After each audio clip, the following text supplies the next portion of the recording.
My name is Pedro Hayes, 32 years old, and last month my father died, leaving behind an $18 million empire.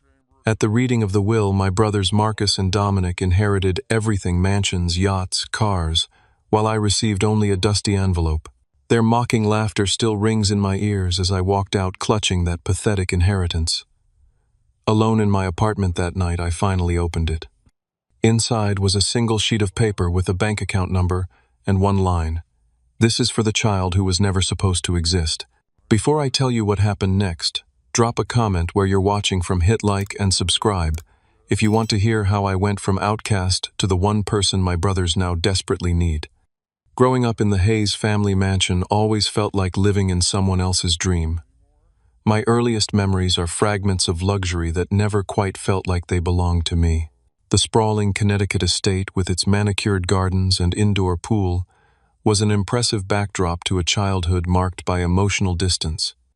I was born to Ronald Hayes, a real estate mogul, and my mother Elena, a beautiful woman with Spanish roots, who worked briefly as his executive assistant before they married. She died of aggressive cancer when I was just 5 years old, leaving me with only the faintest memories of her warm smile and gentle voice. My half-brothers Marcus and Dominic, from my father's first marriage to Catherine Reynolds, were already teenagers when I came along. Marcus was 8 and Dominic was 6 when I was born. From the beginning, I was the afterthought child, the unexpected addition to a family that had already established its dynamics. My father never explicitly said it, but his actions made it clear that I was a complication in his carefully structured world. While he would attend Marcus and Dominic's sports games and academic competitions, he'd send our housekeeper, Mrs. Wilson, to my school events. Christmas photos would be taken twice, once with just him and my brothers, and then a second with me, included almost as an afterthought. Pedro doesn't have the Hayes business instinct. I once overheard my father tell his brother at a family gathering when I was 12. "The other boys, they're cut from the right cloth. This one's different." He hadn't meant for me to hear, but those words cemented what I'd always suspected: I was fundamentally out of place in my own family. My father's business, Hayes Real Estate Development, was worth $18 million at its peak. What started as a small residential development company in the 80s had grown into a significant player in commercial real estate across the Northeast. Ronald Hayes had a reputation for being ruthless in business dealings, buying distressed properties before owners could recover, flipping buildings with minimal improvements for maximum profit, and leveraging political connections to bypass regulations. From their early teens, my brothers were being groomed to take over the empire. Summer vacations weren't for camp or road trips, but for shadowing executives and learning about property law. Dinner conversations revolved around market trends and potential acquisitions.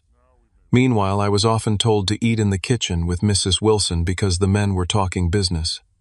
"You'll understand when you're older, Pedro," my father would say dismissively if I tried to join in. But as I grew older, the exclusion only became more pronounced. Where Marcus and Dominic excelled in finance and management at their Ivy League schools, I discovered a passion for art and design. I would spend hours sketching buildings, not for their investment potential, but for their beauty and function. When I showed my father a portfolio of architectural drawings in high school, hoping to find some common ground through buildings, he barely glanced at them. "Impractical fantasies," he called them. No one pays for beauty when functionality is cheaper. While my brothers drove luxury cars gifted on their 16th birthdays, I saved up for 3 years to buy a used Honda Civic. When they graduated from Harvard and Yale respectively, I attended the State University on a partial scholarship, supplementing with part-time jobs. My father paid my tuition, without complaint, but without enthusiasm, another obligation to fulfill. After college, Marcus and Dominic immediately took executive positions in the family company. I pursued a career in graphic design, landing a job at a small but respected agency in Boston. My modest apartment in Somerville was a universe away from the family mansion where my brothers still lived, coming and going as executives already pulling 6-figure salaries. Family gatherings became increasingly uncomfortable as the years passed.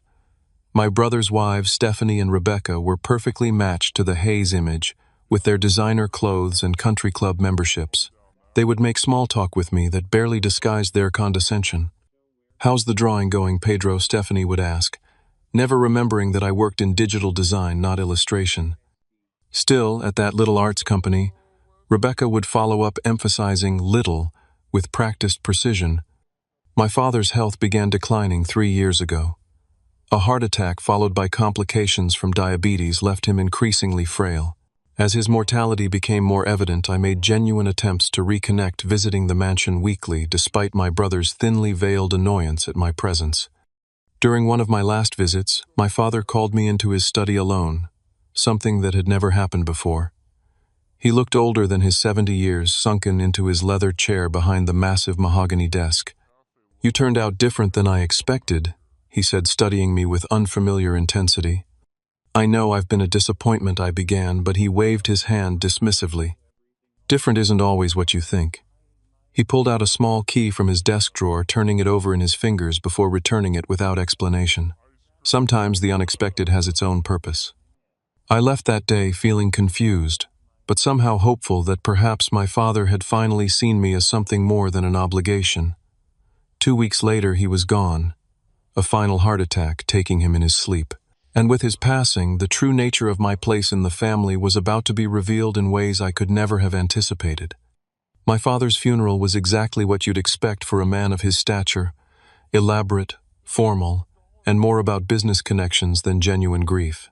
The St. Thomas Episcopal Church was filled with political figures, business associates, and society members who came to pay respects to Ronald Hayes, the real estate magnate.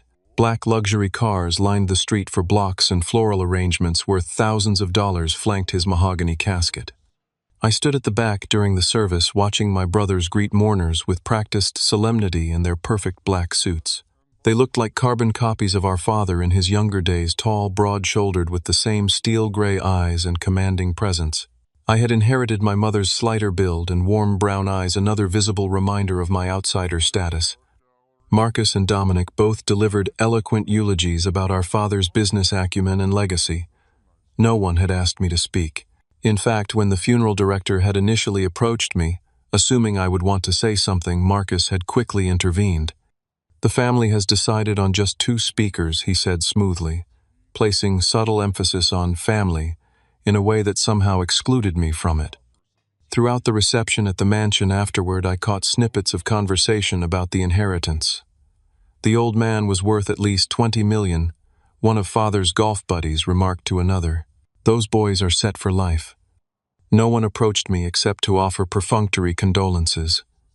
I overheard Stephanie telling another woman, "It's complicated with the youngest one. Different mother, you know. Never really fit into the business." 3 days after the funeral, we gathered at the office of Walter Bennett, my father's attorney for over 30 years. Bennett Law occupied the entire top floor of a downtown building, with floor-to-ceiling windows offering panoramic views of the city. The conference room featured a massive oak table that gleamed under recessed lighting, surrounded by leather chairs that probably cost more than my monthly salary. Marcus and Dominic arrived with their wives, all 4 dressed as if for a business meeting rather than the distribution of a dead man's assets. Stephanie wore a tasteful Chanel suit with pearls, while Rebecca had opted for something from Burberry's latest collection. They sat closest to Bennett's position at the head of the table, while I took a seat farther down, alone in my only good suit, 3 years old, and slightly too tight across the shoulders. A few other relatives were present: our father's sister, Aunt Patricia, his cousin Howard, and a couple of distant relations who I recognized from holiday gatherings, but whose names escaped me. They all nodded politely in my direction, but gravitated toward my brothers for pre-meeting small talk. Walter Bennett entered precisely at 10 o'clock, carrying a leather portfolio and accompanied by his junior partner. He was in his 60s, thin and precise, with wire-rimmed glasses and a perpetual expression of mild disapproval. He began with formal condolences before getting straight to business. "Ronald Hayes was very specific about the distribution of his assets," Bennett said, opening the portfolio. "I'll proceed with reading the will in its entirety." The legal language washed over me as Bennett methodically worked through the document. I tensed when he reached the substantive portions. The first major bequest went to Marcus, the family mansion in Connecticut, valued at $5 million, along with the 60-foot yacht docked in Newport. Dominic received the vacation homes in Aspen and Palm Beach, plus the collection of vintage cars our father had spent decades assembling. Each property was announced with its appraised value, the numbers adding up like a scoreboard of paternal approval. Then came the business assets. Hayes' real estate development would be divided equally between Marcus and Dominic, each receiving 50% ownership of the company valued at $18 million. Various investment accounts and insurance policies were similarly divided between them. Smaller bequests went to other family members, $100,000 to Aunt Patricia, $50,000 to Cousin Howard, modest amounts to more distant relations. My name hadn't been mentioned once. The tension in the room grew palpable as Bennett neared the end of the document. My brothers exchanged glances while their wives maintained perfect poker faces. I sat very still, my hands clasped tightly in my lap to stop them from shaking. After distributing nearly every asset I'd ever known my father to own, Bennett paused and reached into his portfolio again. He pulled out a small, dusty envelope yellowed with age. And to my son, Pedro Hayes Bennett, read his voice noticeably different. I leave this envelope and its contents to be opened privately. The silence that followed lasted only seconds but felt eternal. Then Marcus let out a short, sharp laugh that he quickly disguised as a cough. Dominic didn't bother hiding his smirk. Stephanie turned to Rebecca and whispered audibly, "That's it." Bennett handed me the envelope across the table. It was light, containing what felt like a single sheet of paper. My name was written on it in my father's distinctive handwriting. The envelope looked old, as if it had been prepared years ago and stored away. "Is there anything else?" I asked, my voice sounding strange to my own ears. Bennett shook his head, a flicker of what might have been pity crossing his face. "That concludes the reading of Ronald Hayes's last will and testament." As the meeting broke up, I sat frozen in my seat, the envelope burning in my hand like a brand of shame. Around me, the others were already discussing practical matters when Marcus and Stephanie would move into the main house, which cars Dominic wanted to sell versus keep. "We're having people over tonight to celebrate," Marcus told Aunt Patricia, his voice carrying deliberately. "Just family, of course." His eyes slid past me as if I were invisible. I finally stood, tucking the envelope into my jacket pocket. No one spoke to me as I walked out, though I felt their eyes following me, some curious, some pitying, some satisfied. In the elevator down to the lobby, I caught a glimpse of my reflection in the polished brass doors. I looked exactly like what I was, the afterthought son clutching a worthless inheritance, while his brothers divided millions. The contrast between my brothers' lives and mine had never been more stark than that afternoon. As I walked to my Honda Civic, now 8 years old with over 100,000 miles on the odometer, I watched Marcus and Dominic climb into their vehicles, a brand new Mercedes S-Class and a Porsche Cayenne respectively.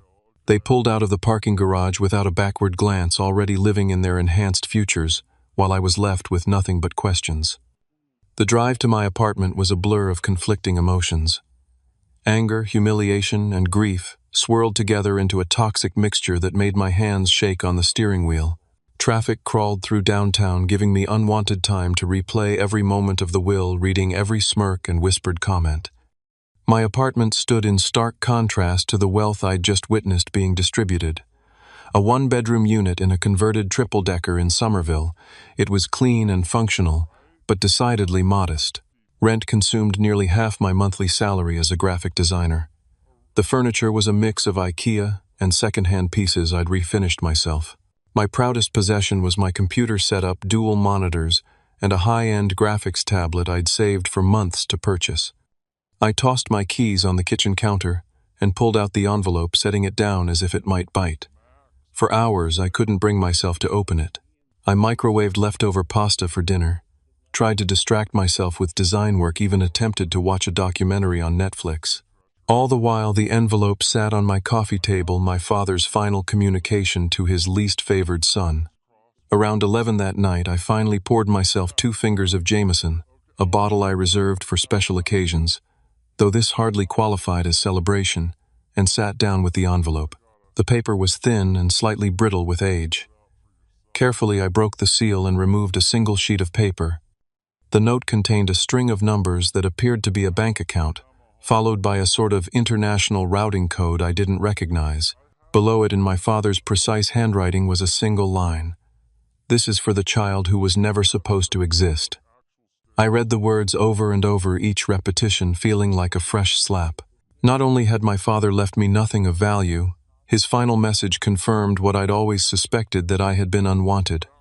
A mistake, a complication in his life, rather than a son to be loved. I drained my whiskey, the burn in my throat a welcome distraction from the pain in my chest. What was I supposed to do with this? Was it some kind of sick joke?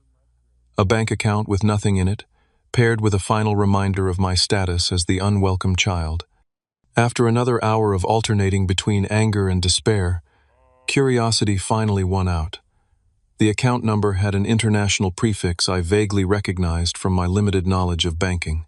On impulse, I searched online for the bank associated with the code, a private Swiss institution with a reputation for discretion and high net worth clients. Despite the late hour, the website listed a 24-hour service line for account holders. With nothing to lose but my dignity, and that already felt shredded beyond repair, I dialed the international number. After navigating an automated system, I reached a live representative with a crisp European accent. "Good evening, this is Lucerne Private Banking. How may I assist you?" I stammered, suddenly feeling foolish. "I have an account number I need to check on. It belonged to my father, who recently passed away." The representative expressed condolences and asked for the account information. I read off the numbers from my father's note. "And may I have your name, sir?" "Pedro Hayes." There was a pause and the sound of keyboard clicks. "Yes, Mr. Hayes. I'll need to verify your identity before proceeding. Do you have the security passphrase associated with this account?" "I don't think so," I said, disappointment already settling in. "I just have this account number." "One moment, please." More typing. "It appears that for this particular account, verification can be completed with your date of birth and the maiden name of your mother." I provided the information, surprised that this was apparently expected and prepared for. "Thank you, Mr. Hayes." Identity confirmed. "I see that you are listed as the primary account holder, with transfer of full access having been triggered upon notification of Ronald Hayes's death, which we received last week." My breath caught. "I'm the account holder, not my father." "That is correct, sir. This account was established in your name approximately 30 years ago with Ronald Hayes as trustee until his death, or until you reached the age of 35, whichever came first." "And is there anything in the account?" I asked, bracing for the final disappointment. "The current balance is $157,428,612.43, primarily in diversified investments and currency holdings." I nearly dropped the phone. "I'm sorry, did you say 157 million? "That is correct, Mr. Hayes. Would you like me to email you the portfolio summary?" The conversation that followed is mostly a blur in my memory. The representative explained that the account had been managed by a private wealth team for decades, with regular deposits and astute investments growing the initial sum substantially. All documentation would be made available to me as the account holder, and I could schedule a meeting with a financial advisor at my convenience. After hanging up, I sat in stunned silence, the piece of paper with its cryptic message now seeming like a talisman rather than an insult. $157 million, nearly 10 times what each of my brothers had inherited, hidden away in Switzerland unknown to them or anyone else in the family. As I examined the envelope more carefully, I noticed something I'd missed before: a slight thickness in one corner of the sealed portion. Carefully tearing it open, I discovered a hidden compartment containing a small USB drive. With shaking hands, I plugged it into my computer. A single video file appeared on the drive. The thumbnail showed my father's face looking directly at the camera. The file was dated just 6 months ago. I clicked play, and my father's image filled the screen. He looked tired but clear-eyed, sitting in his study at the mansion. "Pedro," he began, his voice stronger than it had been in our last meetings. "If you're watching this, I'm gone and you've opened the envelope. You've also likely discovered the account by now and are wondering what the hell is going on." He shifted in his chair, looking uncomfortable but determined.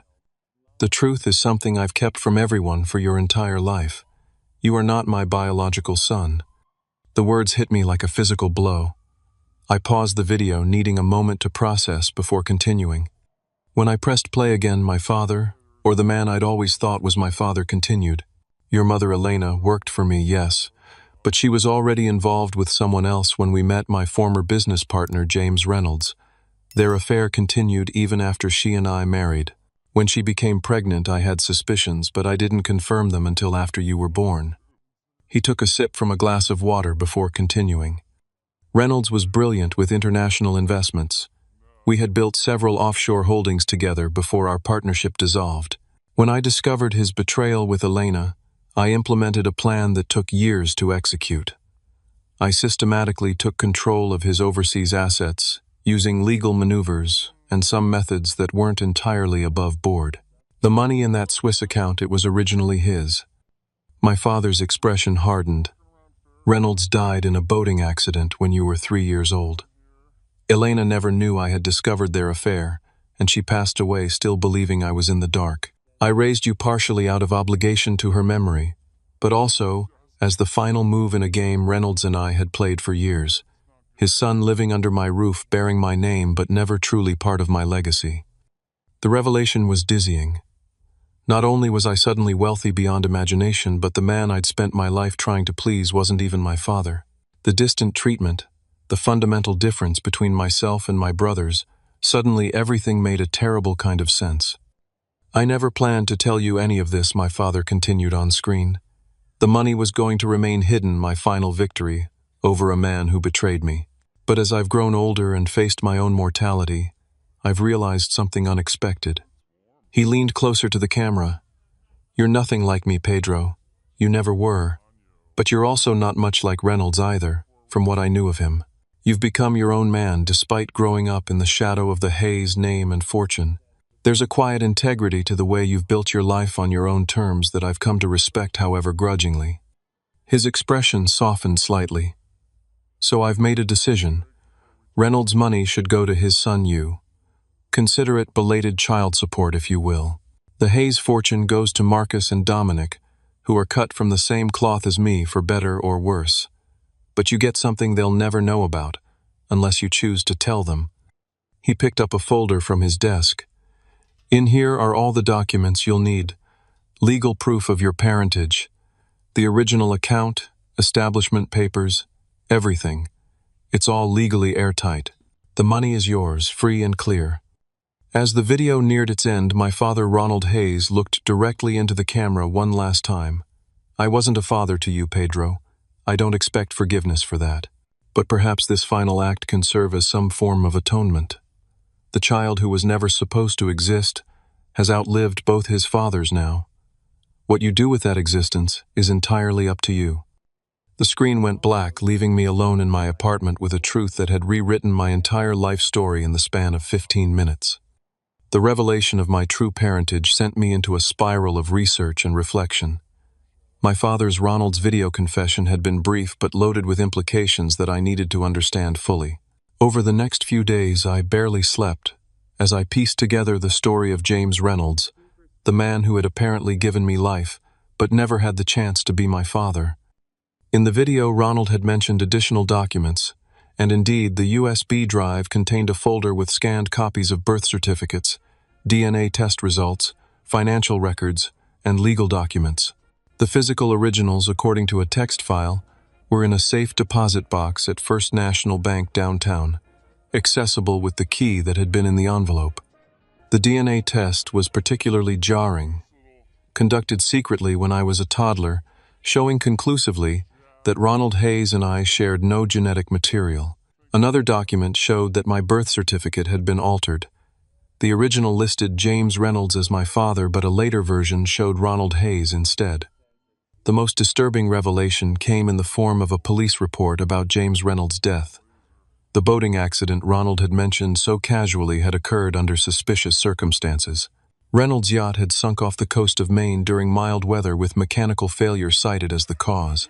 The investigation had been cursory at best, with Ronald Hayes providing an alibi that was never thoroughly examined. Had Ronald actually murdered my biological father? The thought was too horrific to contemplate fully, yet the timing and circumstances made it impossible to dismiss. The video confession revealed another layer of Ronald's calculated cruelty. He described his toxic relationship with Reynolds in clinical detail, how they had started as ambitious young developers in the 70s, built an impressive portfolio of properties and international investments, and then had a falling out over business strategy. Their personal rivalry had intensified when Reynolds began pursuing Elena, who had initially been Ronald's executive assistant. According to Ronald, Elena and Reynolds had fallen deeply in love, but she had ultimately chosen security with Ronald over uncertainty with Reynolds. Their affair had continued in secret, however, leading to my conception. Ronald described discovering a love letter from Reynolds to Elena after her death, which had prompted him to order the DNA test that confirmed his suspicions about my paternity. His revenge had been methodical and patient. Using his knowledge of their joint business dealings, Ronald had gradually seized control of Reynolds' international holdings, exploiting legal loopholes and leveraging business contacts who owed him favors. By the time Reynolds realized what was happening, much of his offshore wealth had already been transferred to accounts under Ronald's control. The final insult had been raising me as his own son, not out of compassion, but as a living trophy of his victory over his former partner and friend. The coldness of this revelation left me physically ill, vomiting in my bathroom, as the full weight of being used as a pawn in a decades-long revenge plot sank in. As the initial shock subsided, I found myself in the grip of a profound identity crisis. The man I had spent 32 years trying to please, whose approval I had desperately sought, had never been my father at all. The distance I had always felt, the fundamental difference between myself and the Hayes family, suddenly it all made terrible sense. I wasn't a Hayes. I never had been. But if I wasn't Pedro Hayes, who was I? Pedro Reynolds, a man with no connection to the name I'd carried my entire life. The birth certificate showed my mother had named me Pedro after her grandfather. At least that much of my Puerto identity remained intact. But everything else about my origin story had been a carefully constructed lie. Questions about my mother that would never be answered now haunted me. Had she truly loved Reynolds? Had she been planning to leave Ronald for him before her illness took her? Had she gone to her grave never knowing that Ronald had discovered their affair? The woman in my few childhood memories, gentle always, slightly sad, was now an enigma colored by these new revelations. Driven by a need to know more about my biological father, I began researching James Reynolds obsessively. Online archives revealed a man very different from Ronald Hayes. Where Ronald had been known for aggressive business tactics and political connections, Reynolds had built a reputation for innovative urban development projects with strong community components. A profile in an architectural magazine from the early 90s described Reynolds as combining financial acumen with artistic sensibility, creating spaces that serve both profit margins and human needs. He had been an early advocate for sustainable building practices and mixed-income housing developments, concepts that Ronald had always dismissed as impractical idealism. Most surprisingly, I discovered that Reynolds had been an accomplished amateur painter, with several of his works donated to local museums after his death. When I found images of his paintings online, abstract landscapes with bold colors and fluid forms, I felt an electric shock of recognition. They resembled the style of sketching I had gravitated toward in art school, a similarity that couldn't be explained by nurture or exposure. The more I learned about Reynolds, the more I understood why I had never fit into the Hayes mold. My interest in design and architecture, my discomfort with cutthroat business practices, even my physical appearance, all apparently inherited from a man I had never known. Most heartbreaking was the discovery of a newspaper article from shortly before Reynolds' death, in which he mentioned fighting for custody of a young son. No names were used to protect privacy, but the timeline matched perfectly. James Reynolds had known about me. He had been trying to be part of my life when he died. Had his death truly been an accident, or had Ronald eliminated the final obstacle to his complete possession of both Reynolds' financial assets and his son? I would likely never know the truth, but the question would haunt me forever. The money in the Swiss account took on new significance with these discoveries. It wasn't just wealth that Ronald had decided to return out of some belated attack of conscience. It was my inheritance from my biological father, money that should have been mine all along, that would have supported me had James Reynolds lived to raise me himself. As I dug deeper into the financial records, I discovered the hidden fortune's true origin. Reynolds had come from a family with a long history in European art dealing. The overseas accounts had been seeded with old family money, then grown through savvy investments in emerging markets throughout the 80s and 90s. Ronald's victory had been stealing not just a business rival's assets, but a family legacy that stretched back generations. The legal documents on the USB drive revealed one final twist in Ronald's deathbed machinations. He had meticulously created a paper trail, officially acknowledging me as James Reynolds' biological son and rightful heir, while simultaneously ensuring the transfer of the Swiss account would withstand any legal challenge. His final act had been to secure my claim to a fortune that neither Marcus nor Dominic would ever know existed unless I chose to reveal it. The child who was never supposed to exist had just become the hidden heir to a fortune that dwarfed the Hayes family holdings, and as I would soon discover, the timing of this revelation would prove more consequential than I could have possibly imagined. A week after discovering my true identity and hidden inheritance, I was still processing the seismic shift in my reality when breaking news alerts began flooding my phone. The headline from the Boston Business Journal stopped me: Cold Hayes development under federal investigation, fraud allegations, surface following CEO's death. I clicked through to the article with shaking hands.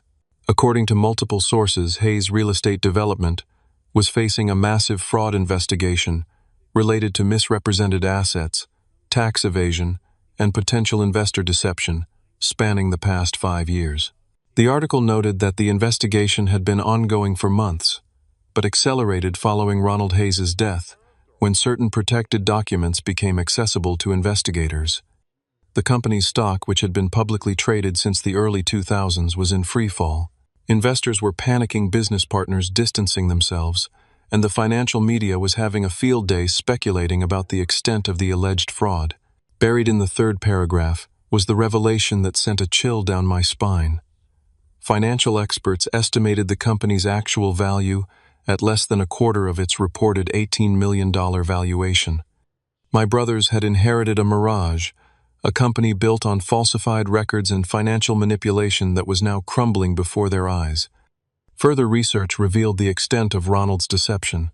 He had been hiding the company's financial problems for years, taking out massive loans against properties that were already leveraged, creating shell companies to hide losses, and presenting a facade of prosperity while the foundation crumbled. The empire he had built was a house of cards that had somehow stayed standing until its architect's death. Over the next several days, more details emerged. The mansion, the vacation properties, even the yacht and car collection, all had been mortgaged to secure loans that kept the business afloat. My brothers hadn't inherited assets. They'd inherited debt disguised as wealth. I watched from a distance as the crisis unfolded, my phone conspicuously silent. Neither Marcus nor Dominic reached out, perhaps too absorbed in their own catastrophe to think about their half-brother with the worthless envelope. Or perhaps they assumed I was enjoying their downfall after years of their condescension. The truth was more complicated. I felt a strange mix of emotions, vindication certainly, but also an unexpected pang of sympathy. They had been raised to believe in their birthright, groomed from childhood to take over an empire that apparently never existed in the form they'd been promised. Like me, they had been pawns in Ronald's elaborate games, though they had at least enjoyed the illusion of favor while it lasted. On the 15th day after the will, reading my phone finally lit up with Marcus's name. I let it go to voicemail. Then Dominic called. Then Marcus again. Over the next 48 hours, they called a dozen times between them, each message sounding more desperate than the last. Pedro, it's Marcus. Call me back. It's important family business. Pedro, Dominic here. We need to talk about Dad's estate. There are some complications. Look, Pedro, I know we haven't always been close, but this is serious. Call me. The final voicemail from Marcus broke the facade completely. Pedro, please. We're in trouble. Everything's gone to hell. The feds have frozen the company accounts. They're talking about criminal charges. We need to meet. Please call me back. I let another day pass before responding, using the time to consult with Sarah Williams, a financial advisor recommended by the Swiss bank, about my own situation. She confirmed that my inheritance was entirely separate from the Hayes development issues and legally protected from any claims related to Ronald's business dealings. Finally, I texted both brothers, "I'll meet you tomorrow at 5 p.m., the family mansion."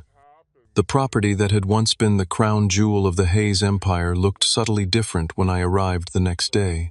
Though still impressive with its columned facade and circular driveway, observant eyes could spot the signs of beginning decay, untrimmed hedges, a luxury car under a cover rather than in use, fewer lights illuminating the grounds. Marcus opened the door himself rather than the housekeeper who had always performed this function in the past.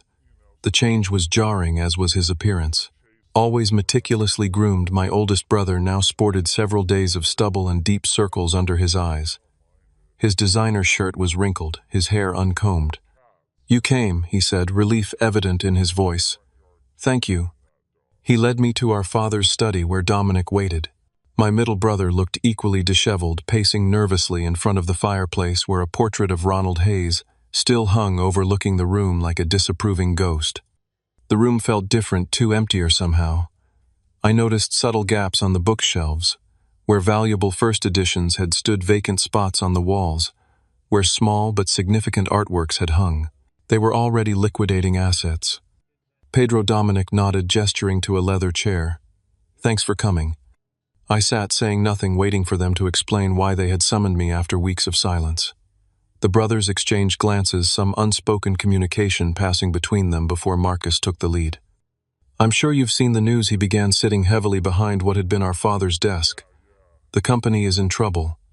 "Trouble seems like an understatement," I replied evenly. "Federal fraud investigation, stock collapse, frozen assets that goes beyond trouble." Dominic's jaw tightened. "We didn't know. Dad kept us in the dark about the real state of the business.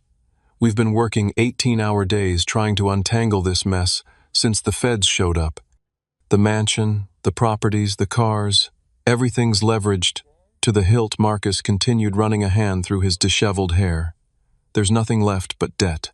We're facing bankruptcy, possibly criminal charges, though our lawyers think we can prove we weren't involved in the fraud itself." I nodded, keeping my expression neutral. "That sounds difficult, but I'm not sure what it has to do with me." The brothers exchanged another glance. "We've been trying to locate any assets Dad might have hidden," Dominic explained. "Offshore accounts, properties under different names, anything that might help us salvage something from this disaster." "Our attorneys found references to international transfers years ago," Marcus added, "money moving through Switzerland, large sums." The direction of this conversation was becoming clear. They had discovered traces of the money Ronald had taken from Reynolds but couldn't access it. They had no idea that it had been left to me. "And what does this have to do with me?" I repeated, though I already knew the answer. Marcus leaned forward, desperation evident in his posture. "That envelope Dad left you. We think it might contain information about those accounts. A key account numbers, passwords, something that could help us access emergency funds he might have set aside." The irony was almost too perfect. After a lifetime of dismissing me as irrelevant to the Hayes legacy, my brothers were now looking to me as their financial savior. I opened the envelope, I said carefully. There was a note inside. Both brothers leaned forward eagerly. "What did it say?" Dominic demanded. "Was there account information?" I paused, considering my next words carefully. In that moment I had a choice: continue the cycle of secrecy and manipulation that had defined our family, or break it with honesty, however uncomfortable. The note contained a bank account number I acknowledged, and a message: "This is for the child who was never supposed to exist." Marcus flinched visibly at the words. Dominic looked away. "Did you check the account?" Marcus asked, his voice strained. "I did." And both brothers spoke simultaneously. "And I learned some interesting things about our father," I said. "About myself. About James Reynolds." The color drained from Marcus's face. Dominic froze mid-step in his pacing. "You know about Reynolds," Marcus whispered. Another revelation they had known. All along they had known I wasn't their full brother, that Ronald wasn't my biological father. How long have you known? I asked, my voice steady despite the anger building inside me. Since we were teenagers, Dominic admitted after a long pause. Dad told us, when I was 16, Marcus was 18, swore us to secrecy. Said it would only hurt you to know that it was better you believed you were a Hayes. Better for whom? I asked sharply. Neither brother answered. The account contained $157 million. I said, finally, watching their expressions shift from shock to disbelief to desperate hope. Money that originally belonged to James Reynolds, my biological father. Money that Ronald stole from him and has now returned to me. 157 million. Marcus repeated, his voice hoarse. That's more than the company was worth even before all this, Dominic added, stunned. Yes, I agreed. It seems I've inherited the fortune while you've inherited the facade. You have to help us, Marcus said the words, somewhere between a demand and a plea. We're family regardless of biology. That money could save the company, save our reputations, keep us out of prison. The money is legally mine, I replied. Documented and secured in ways even federal investigators can't touch. Reynolds' money rightfully passing to Reynolds' son. Pedro, please. Dominic stepped forward. We know we haven't always treated you like a brother should, but you can't just let us drown when you're sitting on a life raft. I stood looking between the two men who had spent decades treating me as an afterthought and inconvenience in their perfect Hayes existence. Men who had known the truth about my parentage, but participated in the lie, who had watched their father's emotional neglect of me without ever intervening. I need time to think, I said finally. This isn't a simple decision. We don't have time, Marcus said, desperation edging into his voice. The creditors are circling. The feds have given us until the end of the month to produce documentation or face charges. I'll be in touch within the week, I said, firmly moving toward the door. That's the best I can offer right now. As I left the mansion, I glanced back to see both brothers watching from the doorway, their expressions a mix of hope and resentment. The power dynamic that had defined our relationship for 3 decades had been completely reversed in the span of a month. The child who was never supposed to exist now held the fate of the Hayes legacy in his hands. The week following my confrontation with Marcus and Dominic was the most intense period of soul-searching I'd ever experienced. The revelation of my true parentage had already forced me to reconsider my entire identity. Now I faced an equally profound moral decision about the future of the people who had treated me as an outsider my entire life. The easiest path would be simple. Revenge. Let the Hayes empire crumble. Watch my brothers face the consequences of our father's deceptions, and walk away with my fortune to build a new life, entirely separate from the family that had never truly accepted me. Part of me, the wounded child who had endured years of subtle exclusion and outright dismissal, found this option deeply tempting. But another part questioned whether perpetuating the cycle of revenge that had defined my existence would truly bring peace. Ronald had raised me as a living trophy of his victory over Reynolds. Would letting his biological sons suffer financial ruin and possible imprisonment make me any better than he had been? The third night after meeting with my brothers, I called the one person whose perspective I trusted implicitly, my college roommate and still close friend, Rachel Chen. A corporate attorney with a razor-sharp mind and unflinching honesty, Rachel had been my sounding board through many life decisions. They're manipulating you, she said bluntly after I explained the situation, using the family connection when it's convenient after treating you like an outsider for years. I know, I acknowledged, pacing my apartment with the phone pressed to my ear. But does that mean I should let them lose everything? Possibly go to prison? Would they do the same for you, if positions were reversed? Rachel challenged. The question hung in the air, unanswerable but revealing. We both knew the likely truth. It's not about what they deserve, I said finally. It's about who I want to be. Reynolds was apparently a man of principle, of artistic sensibility. Ronald was cunning and vengeful. I have both their DNA in my veins, both their legacies in my hands. Which path do I choose? That's the real question, isn't it? Rachel's voice softened. This isn't about saving your brothers. It's about saving yourself from becoming just another link in a chain of bitterness. The conversation continued late into the night, not reaching any definitive conclusion, but helping me clarify the complex emotions swirling through my mind. By morning, I knew I needed professional guidance before making decisions about such substantial financial and legal matters. Sarah Williams, the financial advisor from the Swiss bank, agreed to meet me the following day.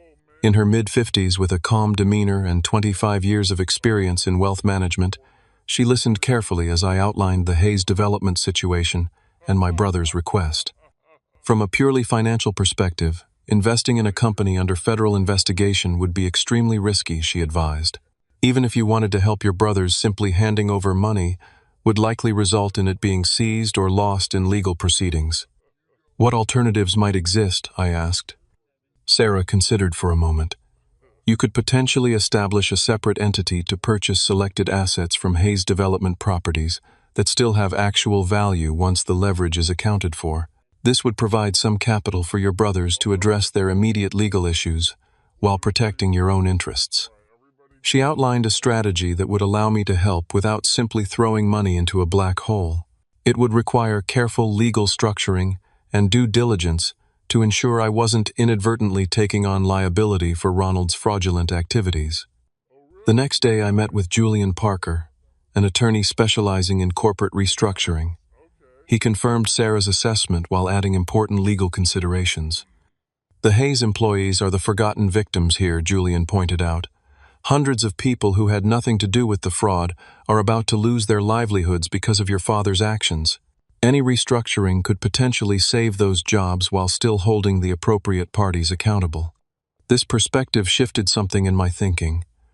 Beyond my personal history with the Hayes family lay a broader human impact I hadn't fully considered. Innocent employees, contractors, and even tenants in Hayes properties would be collateral damage in the company's collapse. After nearly a week of consultations and reflection, I invited my brothers to meet me not at the mansion or any Hayes property, but at my modest apartment. The reversal of our usual power dynamic was deliberate and symbolic. They arrived looking even more haggard than before, the strain of the unfolding crisis evident in their postures and expressions. Marcus eyed my IKEA furniture and framed design prints with barely disguised disdain, while Dominic stood awkwardly in the center of my living room, as if afraid to touch anything. "Have a seat," I said, gesturing to my small dining table, where I had arranged documents in 3 neat folders. "Have you made a decision?" Marcus asked, cutting straight to the point as he reluctantly sat in my IKEA dining chair. "I have," I replied, remaining standing. "But first, I want to be clear about something. I know you both knew about my true parentage all along. You watched me struggle to connect with Ronald to understand why I never seemed to measure up, and you said nothing." Dominic had the grace to look ashamed. Marcus's expression remained impassive. "We were following Dad's instructions," Marcus defended weakly. "Yes, you always did," I acknowledged. "And look where that's led you. So before I tell you my decision, I want to hear something from both of you. The truth for once in our relationship. Why should I help you, after a lifetime of being treated as an outsider in my own family?" The silence stretched uncomfortably. Finally, Dominic spoke. "We don't deserve your help," he said quietly. "We treated you badly because it was easier than admitting the truth that Dad was wrong about so many things, including how he treated you." Marcus made a noise of protest, but Dominic continued. "I was jealous of you," he admitted, surprising me. "You had the courage to pursue what you actually wanted instead of following Dad's blueprint. Even when he cut you off from the real money, you built something that was authentically yours. My entire identity has been wrapped up in being Ronald Hayes' son and heir. Now that's gone, and I have no idea who I actually am." The raw honesty was unexpected. I turned to Marcus, waiting. My oldest brother's facade finally cracked. "What do you want me to say? That I was a terrible brother? Fine, I was. That I enjoyed being the favored son, I did. That I'm desperate now, and would say anything to get your help? That's probably true too." His voice broke slightly. "But it's also true that we're the only family each of us has left, and I don't know what else to do." The admission, however, grudging, was the most honest conversation we'd ever had. I sat down and opened the folders. "I'm not going to give you the money," I said, clearly watching their expressions fall. "But I am going to offer you a way forward with conditions." I laid out the plan I had developed with Sarah and Julian, the creation of a new entity, Reynolds Hayes Foundation, that would purchase selected viable assets from the collapsing Hayes development. The foundation would operate under strict ethical guidelines, focus on community-oriented development, and commit a portion of all profits to arts education programs. The foundation will need leadership familiar with the properties and regional market, I explained. You two could have roles in the new organization, but not as executives. You'd report to a board of directors that I would chair, and your compensation would be modest but fair. The restructuring would provide enough capital to address the most pressing legal issues and protect the jobs of innocent employees. It would not, however, maintain their lavish lifestyles or executive authority. This is the offer I concluded. It saves you from total ruin and possible imprisonment. It preserves something of the Hayes legacy while honoring Reynolds' apparent values. It's also the only offer you're going to get. Marcus's face flushed with anger. You want us to work for you like employees after we've run the company for years. Ran it into the ground, you mean, I replied evenly. Following Ronald's fraudulent practices. Yes, that's exactly what I'm offering. The alternative is bankruptcy and potential criminal charges. Your choice. Dominic placed a restraining hand on Marcus's arm. We need time to discuss this. You have 24 hours, I said. The documents are prepared and ready for signatures. After that, I'll move forward with my own plans that won't include either of you. As they left my apartment, I felt neither triumph nor regret, just a quiet certainty that I had found a path that honored both the Reynolds legacy I was just discovering and the better aspects of the Hayes name I had carried all my life.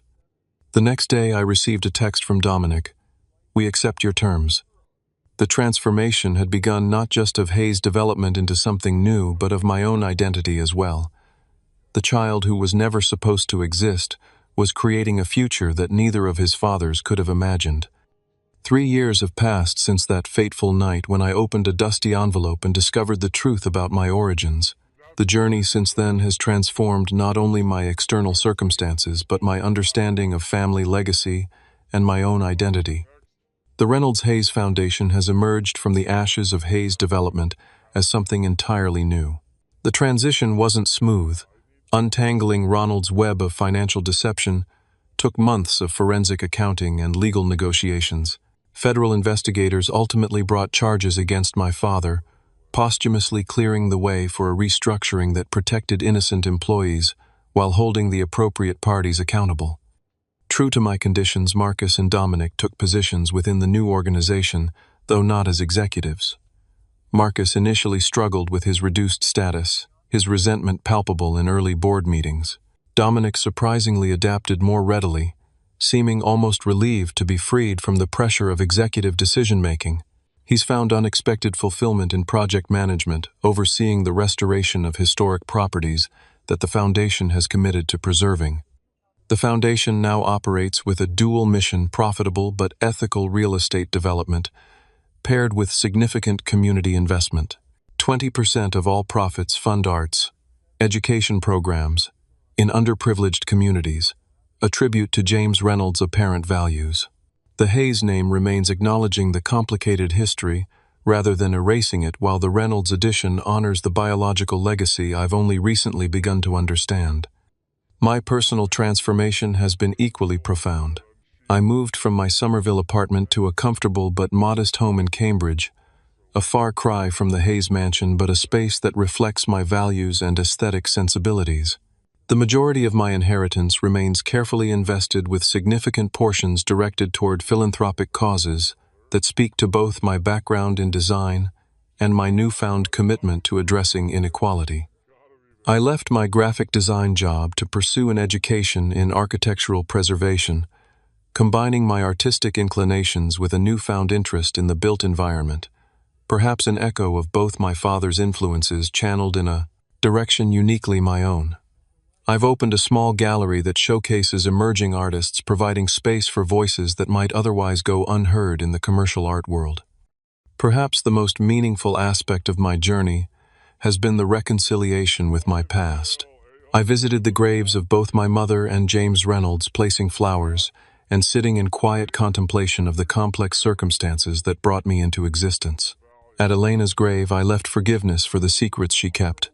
At Reynolds' final resting place, I left regret for the relationship we never had the chance to build. Ronald Hayes doesn't have a grave. His will specified cremation, with no marker typical of his desire to control the narrative even in death. Instead, I've made peace with his memory in my own way, acknowledging both the harm he caused and the unintended gift his final act of revelation became. Without his deathbed change of heart, I might never have known the truth of my origins or had the resources to reshape my future. My relationship with my brothers has evolved into something I never could have predicted. We're not close in the conventional sense. Too much history stands between us for easy familiarity. But there's a measured respect that has developed particularly with Dominic. Last Christmas, he invited me to dinner with his family, a simple gesture that would have been unthinkable in our previous dynamic. Marcus remains more distant, his pride still wounded by the reversal of our fortunes. But even he has shown glimpses of growth, particularly in his relationship with his teenage son, making efforts I never saw from Ronald to support the boy's interest in music, rather than forcing him toward business. The most profound lesson I've learned through this journey is that we are not defined by the circumstances of our birth or the actions of our parents. For years, I believed my failure to fit the Hayes mold was a personal deficiency. Learning about Reynolds explained my differences but created a new risk, defining myself solely in opposition to Ronald or in emulation of a father I never knew. The truth is more nuanced. I am neither fully Hayes nor fully Reynolds. The values I hold, integrity, creativity, compassion, were shaped by my experiences, my choices, and my own internal compass. My biological connection to Reynolds may explain my artistic inclinations, but what I create with those tendencies is uniquely mine. The Hayes name gave me certain privileges even as an outsider, and how I use those now reflects my own moral choices, not either father's legacy. There's a freedom in this realization that we can acknowledge our origins without being imprisoned by them. The child, who was never supposed to exist, has found purpose precisely in that existence, creating meaning that transcends the circumstances of his conception. As I reflect on this journey, I wonder about others facing similar questions of identity and belonging. Have you ever discovered that your life was built on hidden truths? How did you reconcile your past with your future? The path to healing isn't linear or universal. Each of us must find our own way through such revelations. If my story resonates with you, I'd love to hear your thoughts in the comments. Like and subscribe if you'd like to follow more stories about finding strength in unexpected places. Share with someone who might need to hear that our origins don't dictate our destinations, that sometimes the greatest freedom comes from embracing the truth, however complicated it may be. Thank you for listening to my journey from outcast to architect of my own legacy. Remember that sometimes the smallest inheritance, like a dusty envelope, can contain the seeds of our greatest transformation.